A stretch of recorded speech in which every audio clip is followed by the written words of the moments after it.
Salut les audacieux, aujourd'hui on va parler de cet homme-là. Non, j'ai dit on va parler de cet homme-là.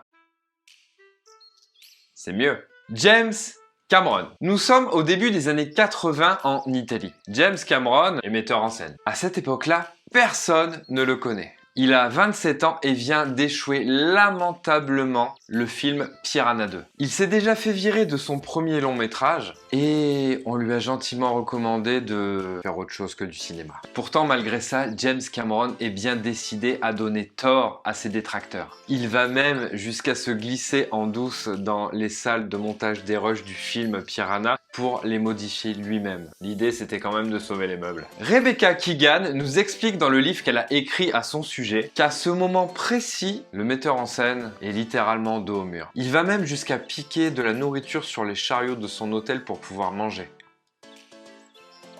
Il finit par tomber malade et cloué au lit, il fait un terrible cauchemar. Il se lève d'un trait et se met à attraper un bloc-notes et à dessiner frénétiquement ce qu'il a vu dans son rêve. Moi, le problème, c'est qu'en général, les idées elles me viennent quand je suis dans la douche, c'est un peu plus compliqué. Il passe des heures et des heures à dessiner, à affiner l'image qu'il a vue dans son rêve sans jamais se rendre compte à ce moment précis qu'il venait de créer le Terminator.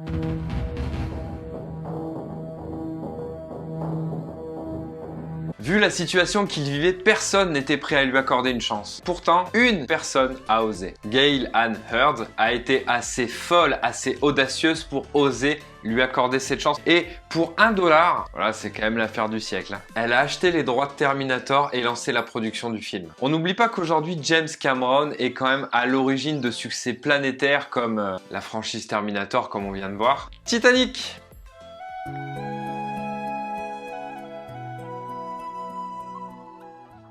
Abyss, la saga Alien, True Lie et un des succès qui n'en est qu'à son démarrage puisque les autres films arrivent dans les années à venir, Avatar. Si tu crois que je vais mettre un string pour la vidéo, t'as rêvé. Alors, t'en dis quoi? Maintenant, j'ai envie de te laisser avec une question. Et si demain, toi, tu avais aussi, comme lui, l'audace d'aller au bout de tes rêves, qu'est-ce qui se passerait dans ta vie? Salut les audacieux!